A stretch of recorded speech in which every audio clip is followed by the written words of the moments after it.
बिस्मिल्लाहिर्रहमानिर्रहीम, अस्सलाम वालेकुम। आप देख रहे हैं Munir Farooq official YouTube channel. मैं हूं मुनीर फारूक। आप इस चैनल को लाइक सब्सक्राइब शेयर कर रहे हैं, बेल आइकन को प्रेस किया कीजिए और आपके फीडबैक का बहुत शुक्रिया। आज की सबसे बड़ी खबर आपको पता चल गई, मियां नवाज शरीफ साहब को अल अज़ीज़िया केस के अंदर भी बरी कर दिया गया, यानी उनकी जो अपील है वो मंजूर हो गई। मियां नवाज शरीफ के खिलाफ अब कोई कन्विक्शन नहीं है। तोशाखाना वाला केस चल रहा है, सारा कुछ वो मामला चल रहा है, लेकिन कन्विक्शन अब कोई नहीं है मियां नवाज शरीफ के सामने। लिहाजा अब उनका सियासी मुस्तकबिल क्या है और मियां नवाज शरीफ साहब क्या करने जा रहे हैं और उनके सोच क्या है और उनके बारे में लिखा क्या जा रहा है, तो ये आपको बता देते हैं। साइफर केस का अंदर जो एक प्रॉब्लम आ रहा है वो ये कि वो चल तो रहा है लेकिन उसकी ट्रांसपेरेंसी के ऊपर सवाल उठाए जा रहे हैं। बताए जा रहे हैं जी कुछ शीशे का स्ट्रक्चर रेज किया गया है ताकि इमरान खान साहब, शाह महमूद कुरैशी साहब मीडिया से गुफ्तगू ना कर सकें। कल भी वकला ने कहा था, आज भी सलमान सफदर साहब ने कहा है कि ओपन ट्रायल नहीं है। अब जिस तरह से मामलात चल रहे हैं इससे क्या ज़ाहिर होता है हमारे मुल्क की सियासत किस तरफ जा रही है। और अब ये लड़ाई छुपाने वाली नहीं है, अब ये जो माहौल या हालात हैं छुपाने वाले नहीं हैं। अब बड़ा मैं आपको क्लियर बता दूं, और जो मैं इस्टेब्लिशमेंट की सोच है इस वक्त वो भी बड़ी समझ आती है, आपको अंदाज़ा हो जाता है कि वो क्या है ये जो चल रहा है सारा मामला। देखिए, सबसे पहले ये जो मियां नवाज शरीफ साहब को सज़ाएँ दी गई थी, इससे पहले कि मैं बताऊं कि क्या मामलात आज हुए, लेकिन जो सज़ाएं दी गई थी बड़ा क्लियर था कि मियां नवाज शरीफ को सियासत से और इक़्तिदार से दूर करने के लिए ये सज़ाएं दी गई। ऊपर मॉनिटरिंग जज साहब बिठाए गए, एक बहुत ही घटिया फैसले के अंदर उनको नाअहल किया गया, फिर इस तरह मॉनिटरिंग जज बिठा के उनको फारिग करवाया गया इक़्तिदार से। अब आप ये देखिए कि आज नैब ने, अदालत ने, जिस तरह एवन फील्ड में, इसके अंदर भी हालांकि बड़ा इसका तगड़ा मोटा फैसला लिखा हुआ था, लेकिन इसके हवाले से मैंने आपको पहले भी क्या कहा था और वो बात आज सच हुई है। लेकिन मैंने इस हवाले से क्या कहा था कि मियां नवाज शरीफ को किस तरह इधर भी उनको बरियत मिल जाएगी, पहले सुनिए। इसके बाद आप देख लीजिए ये हो गया, और जैसे मैंने पहले कहा था कि इसका तो फौरी तौर पर फैसला आ जाएगा। अल अज़ीज़िया के अंदर अभी उसके ऊपर ज़ाहिर बात है मेरिट के ऊपर बहस होगी, अपील मंजूर होती है नहीं होती, लेकिन उसके अंदर भी जो मैं आपको अभी बता रहा हूँ कि वो लैक ऑफ एविडेंस की वजह से होगा, शवाहिद की अदम मौजूदगी की वजह से, उस पर भी मियां नवाज शरीफ को बरी कर दिया जाएगा। अब भी यही बात है जी, मियां नवाज शरीफ को बरियत मिली है और अदालत के सामने नैब से पूछा गया है कि क्या आपके पास कोई डॉक्यूमेंट है जो मियां नवाज शरीफ को अल अज़ीज़िया स्टील मिल या हिल मेटल एस्टेब्लिशमेंट से जोड़ सके, जो ये साबित कर सके कि हुसैन नवाज और हसन नवाज या हुसैन नवाज साहब वो मियां नवाज शरीफ के ज़ेर कफ़ालत थे और उनके बेनामेदार थे। फिर ये उनसे पूछा गया क्या मियां नवाज शरीफ के ज़रिए से रकम वहाँ पर ट्रांसफ़र की गई, किस तरीके से की गई। जब ये बनाई गई मिलें, ये जो मिल बनाई गई, ये जो स्टील मिल थी, उस वक्त तो मियां नवाज शरीफ एग्जाइल में थे, तो ये किस तरह इसको जोड़ा गया मियां नवाज शरीफ से, नैब के पास इसका जवाब नहीं है। तो जो बात मैंने पहले आपको कही थी वो आज भी साबित होती है कि अदम शवाहिद की बुनियाद पर मियां नवाज शरीफ को यहाँ पर बरी कर दिया गया। अब आप मुझे ये बताइए कि शहबाज शरीफ साहब ने ट्वीट की और वो ट्वीट सारों को नज़र आ रही है जिसमें उन्होंने कहा जी कि बड़ी खुशी का वो इजहार कर रहे हैं अपने भाई से कि by the grace of Allah almighty my brother and Quaid Muhammad Nawaz Sharif has been vindicated once again. The sham cases created to disqualify a sitting prime minister are finally meeting their fate. The 7 years wasted were not just a personal loss but a loss of development for the entire nation, जो भी उन्होंने बात इसके अंदर लिखी है। अब आप इसके अंदर ये देखिए कि जो इस वक्त हालात बन गए हैं, जो वाक़यात बन गए, मियां नवाज शरीफ साहब को जिस तरीके से इक़्तिदार से दूर किया गया वो एक घटिया गंदी मिसाल है ना हमारे मुल्क में, और ये कोई पहली मरतबा नहीं हुआ, और ये जिस तरीके से हुआ है हमारे सामने है। लेकिन अब आप उसका नतीजा देखिए क्या है। अब उसका नतीजा ये है कि मियां नवाज शरीफ का पूरा समझे सियासी कैपिटल उनका एग्जॉस्ट हुआ, और पाकिस्तान को भी नुकसान यकीनी तौर पर, एक सिटिंग प्राइम मिनिस्टर को, एक गवर्नमेंट को आप फारिग करते हैं तो यही होता है। अब मियां नवाज शरीफ साहब को मौका मिला है वापस आने का। मियां नवाज शरीफ वापस आए हैं, उनके केसेस में सज़ा हो गई। इसमें मोनो सिलाई साहब ने ट्वीट किया है और उन्होंने कहा है कि लाडले को इंसाफ मिल गया और आज की अदालतें सिर्फ लाडले को इंसाफ दे रही हैं, यानी कि मियां नवाज शरीफ को दे रही हैं। कुछ अर्सा पहले जब इमरान खान साहब को अदालतें इसी तरह दर्जनों बेलें देती थी, इस तरह नहीं, मतलब बेलें शेलें जिस तरह मिल रही थी तो कहा जाता था वो लाडले हैं। और जिस तरह इमरान खान साहब को फिर सादिक और अमीन करार दिया गया, साकिब निसार साहब जब चीफ जस्टिस थे तो उस वक्त कहा जाता था वो सब कुछ था। साकिब निसार साहब ने भी एक बदतरीन रकम दी बहसीत चीफ जस्टिस। अब मोना सिलाई साहब ने कहा कि नहीं, इमरान खान साहब का, वो बड़े शौक से लिखते हैं, प्राइम मिनिस्टर इमरान खान का भी ट्रायल जो है वो मीडिया के सामने कर ले। तो बिल्कुल होना चाहिए थी। और मैं समझता हूँ तमाम लोग, जितने भी सियासी लोग हैं, उनके केसेस का फैसला आइन और कानून के मुताबिक होना चाहिए।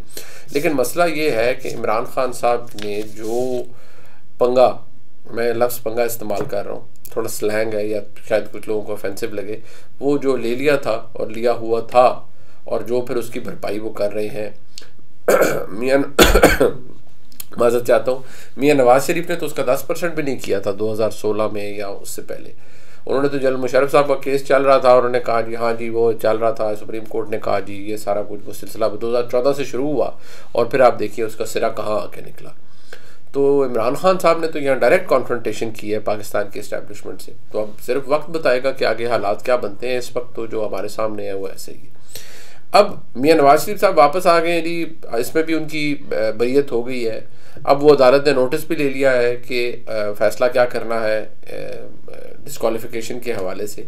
लेकिन बुनियादी बात, इम्पॉर्टेंट बात एक है, और वो क्या है कि आज आप बड़े सीनियर सहाफ़ी अंसार अब्बासी साहब, उनका आर्टिकल भी पढ़िए, उनका कॉलम भी पढ़िए, जिसमें उन्होंने सिर्फ कहा कि मियाँ साहब आपको कौन लाया। सो अब ये बातें तल्ख है जब हम करते हैं तो हमारे बहुत से PMLN के दोस्त, बाद में मुझे एक बड़ी खुशी इस बात की हो रही है कि मुझे PMLN के दोस्त और जो PTI के हमारे दोस्त हैं, सारों से जब वो कोई बुरा भला मुझे कहता है तो दोनों कर रहे होते हैं। तो कहीं इसका मतलब है मैं जो कुछ कर रहा हूँ या करने की कोशिश कर रहा हूँ वो इतना गलत नहीं है। अगर मुझसे दोनों कोई प्रॉब्लम है, ठीक है 100 दफ़ा हो, लेकिन मैंने आपको हमेशा कहा है कि मैं फैक्ट्स रिपोर्ट करता हूँ। मियां नवाज शरीफ साहब को निकाला एस्टैब्लिशमेंट ने, सब कुछ किया। मियां नवाज शरीफ साहब वापस आए, जो कुछ हुआ वो हमारे सामने है। मियां नवाज शरीफ साहब को जब वो अलील थे, मुल्क से बाहर गए तो इस्टेब्लिशमेंट ने उन्हें बाहर भेजा। मियां नवाज शरीफ साहब इतना अरसा रहे तो इस्टेब्लिशमेंट की अंडरस्टैंडिंग से रहे। अब वो वापस तशरीफ़ लाए हैं तो भी इस्टेब्लिशमेंट की अंडरस्टैंडिंग से तशरीफ़ लाए हैं। और मियां नवाज शरीफ साहब के बारे में जो ये तासुर है पूरी जमात के बारे में कि इस्टेब्लिशमेंट का उन पर हौला आता है या उनके लिए हालात क्रिएट किए जा रहे हैं या वो जा रहे हैं, वो अब ये ढके छुपे नहीं है, वो सब कुछ सबके सामने है। अब अंसार भाई साहब क्या कह रहे हैं, वो अपने कॉलम में कह रहे हैं कि मियां साहब अगर आपने भी वही रविश इख्तियार करनी है, इस वक्त तो उन्होंने अंसार भाई साहब के बकौल पूरी इस्टेब्लिशमेंट की तवज्जो इस बात पर है कि मुल्क की मईशत कैसे ठीक करनी है, मुल्क को सीधी डगर पे कैसे लेके जाना है। लेकिन अगर मियां नवाज शरीफ साहब ने आकर ज़ाती मसाइल हल करने हैं, पुराने लड़ाइयाँ लड़नी है, सब कुछ करना है, सब एक दूसरे के साथ ऐसी तैसी सारों की पेरनी है, तो अंसार भाई साहब कहते हैं जी फिर इमरान खान का रास्ता क्यों रोका जाए या PTI का रास्ता किसी ने क्यों रोकना है। फिर ठीक है उनको भी इलेक्शन लड़ने दें, फिर वो भी जो जीतेगा वो आ जाएगा इक़्तिदार के अंदर और आके एक नई लड़ाई इस्टेब्लिशमेंट के साथ शुरू कर देगा, फौज के साथ शुरू कर देगा। तो उन्होंने कहा जी मियाँ साहब को चाहिए कि गड़े मुर्दे ना उखाड़ें। वो अब मियाँ साहब की जो लेटेस्ट जो उनका गुफ्तगू थी पार्लिमानी बोर्ड के अंदर बैठे हुए, उसका हवाला शायद मेरे ख्याल में अंसार भाई साहब दे रहे थे कि मियां नवाज शरीफ साहब को बड़ा एहतियात करना चाहिए। और ये वो मौक़िफ़ या पॉलिसी नहीं है जो कि शहबाज शरीफ साहब जिसके कायल हैं या वो स्टिच अप करते हैं। वो कि मियां नवाज शरीफ साहब कायद हैं, उनकी जमात है, वोट बैंक उनका है, वोटर कनेक्ट उनका है, सब कुछ उनका है। लेकिन बहुत से लोग, और मैं आपको बताऊं यही बहुत से ऐसे लोग थे जो मियां नवाज शरीफ को उस वक्त भी मशवरा देते थे, 2014 में भी, 13 में वो इक़्तिदार में है कि जनाब अब आप आ गए हैं, अल्लाह ने आपको अगर मौका दे दिया है तीसरी दफ़ा वज़ीर-ए-आज़म बनने का, अब आप डिलीवर करें, अब लड़ाइयाँ न लड़ें। लेकिन मियां नवाज शरीफ साहब बदकिस्मती से उस वक्त भी 99 की अंदर थे, क्योंकि उनके साथ ज़्यादती हुई थी, उनकी हुकूमत मार्शल लॉ लगा के निकाली गई थी, उनको फारिग किया गया था। फिर 2017 में उनको पहले नाअहल किया गया, 2018 में उनको कैद किया गया। अब अगर तो मियां नवाज शरीफ साहब, जो कि मैं अपनी असेसमेंट आपको दे चुका हूँ, उधर ही अपने आप को रखते हैं, उसी जगह पर अपने आप को ठहर गए हैं, तो फिर तो ये सबको पता है कि मियां नवाज शरीफ साहब अगर इक़्तिदार में आएंगे तो फिर दोबारा तलखियाँ बढ़ जाएंगी और वही सब कुछ शुरू हो जाएगा। तो अगर ये वो चीज़ें जो सबको लिखी हुई है, खाली मैं नहीं कह रहा, अंसार भाई साहब एक नामवर सहाफ़ी हैं, अगर उन्होंने कह दिया है तो इसका मतलब है मैं अकेला नहीं हूँ जो ये कहता हूँ, ये सबको नज़र आ रहा है। और फिर ये भी सबको नज़र आ रहा है कि ग्राउंड पे सिचुएशन क्या है। जब हम कहते हैं तो फिर हमें बहुत से PMLN के दोस्त हमें गालियाँ निकालते हैं, लेकिन भाई मैं भी आपकी तरह इंसान हूँ, सड़कों पर फिरता हूँ, लोगों से मिलता हूँ, मेरा काम यही है, अंदाज़ा मुझे होता है। और ऊपर से मेरा एक रूरल बैकग्राउंड है, मुझे अंदाज़ा होता है कि किस जमात की क्या स्टैंडिंग है, क्या पॉपुलैरिटी है। अब जो इस वक्त हालात हैं वो हमारे सामने हैं। तो अंसार भाई साहब मियां नवाज शरीफ साहब को ये कह रहे हैं कि अगर आपने ये लड़ाइयाँ लड़नी है तो फिर काम ख़राब होगा। एक किस्म का वो एक क्लैरिटी दिखा रहे हैं मियां नवाज शरीफ साहब को। अब जो साइफर का केस है, इमरान खान के मामलात के ऊपर आ जाए तो उसका वो ओपन ट्रायल नहीं हो रहा। देखिए उसका मैं क्यों कहता हूँ कि ओपन ट्रायल होना ज़रूरी है, या कानून, आज जज साहब कह रहे थे आज फर्द जुर्म आयद नहीं हुआ, कल पे चला गया, उन्होंने कहा मेरिट का ख्याल रखेंगे, इसलिए कि कल जब ये केसेस अपील स्टेज पर आएंगे तो उनका ये अंजाम ना हो। ये अंजाम नहीं होना चाहिए जिस तरह नवाज शरीफ साहब को सज़ाएं मिली। और मैं उस वक्त भी कहता था, मुझे अभी भी याद है, ये 2018 या 19 की बात है, पता नहीं, वो मेरे पास क्लिप नहीं है, लेकिन शायद अगर किसी भाई को मिले। मैं एक दफ़ा अली मोहम्मद ख़ान साहब थे और मैंने उनके साथ ये गुफ्तगू की। मैंने उन्हें बताया, मैंने कहा जी कि हम एक प्रोग्राम में बैठे थे और मेरे ख्याल में वो रहमान अज़हर साहब जो एक्सप्रेस न्यूज़ पे प्रोग्राम करते हैं उनका प्रोग्राम था मेरे ख्याल में, हाँ उन्हीं का प्रोग्राम था शायद, जिसमें मैंने कहा था कि ये आप हाई कोर्ट की स्टेज पे ये मुकदमात लाएं, ये सब ओवरटर्न हो जाएंगे, ये सब फैसले कलअदम हो जाएंगे। वो बात मैं ये नहीं कि मुझे कोई इल्हाम था, लेकिन मुझे अंदाज़ा था कि ये जो कुछ हुआ है ट्रायल कोर्ट की स्टेज पे, अब मियां नवाज शरीफ को सज़ाएं किस तरह दिलवाई गई हैं। यही बात मैं आज कहता हूँ कि मैं आज भी कहता हूँ कि तोशाखाना का फैसला इमरान खान के खिलाफ आया। मुझे उस फैसले के ऊपर एतराज़ इसलिए कि उसके अंदर कानूनी नुकात का मुझे नहीं लगता पूरे हुए थे और वो बड़े जल्दबाजी में फैसला दिया गया। हाई कोर्ट जा रहा है वापस आ रहा है, हाई कोर्ट जा रहा है वापस आ रहा है, लिहाजा मुझे लगता है कि वहाँ पर भी इंसाफ पूरा तौर पर नहीं दिया गया। बहरहाल ये जो अभी हालात वाक़यात है जी हमारे सामने है और बाकी आप देख सकते हैं मियां नवाज शरीफ साहब के लिए क्या हो रहा है क्या नहीं हो रहा, और सारा कुछ उनके सामने है। उनको अब उनके लिए ये स्लेट तो साफ़ हो गई है, अब बाकी मामला सुप्रीम कोर्ट में है और मियां नवाज शरीफ साहब के लिए लगता है कि वो मामला साफ सीधे होने जा रहे हैं। एक मैं ज़रूर बात आपको बता दूं, हम इलेक्शन की बात कर रहे हैं, हमें नहीं भूलना चाहिए आज पाकिस्तान की फ़ौज के 25 जवान शहीद हुए हैं। 25 जवान डेरा इस्माइल ख़ान पे, जब वो एक चेक पोस्ट पर दहशतगर्दों ने अटैक किया है। अब आप ये देखिए कि डेरा इस्माइल ख़ान के अंदर ये होता है, डेरा इस्माइल ख़ान हिस्सा है खैबर पख्तूनख्वा का, वहाँ पर ये अटैक होना ये कोई छोटी बात नहीं है। 25 जवान वहाँ शहीद हुए हैं और वहाँ पर अटैक हुआ है।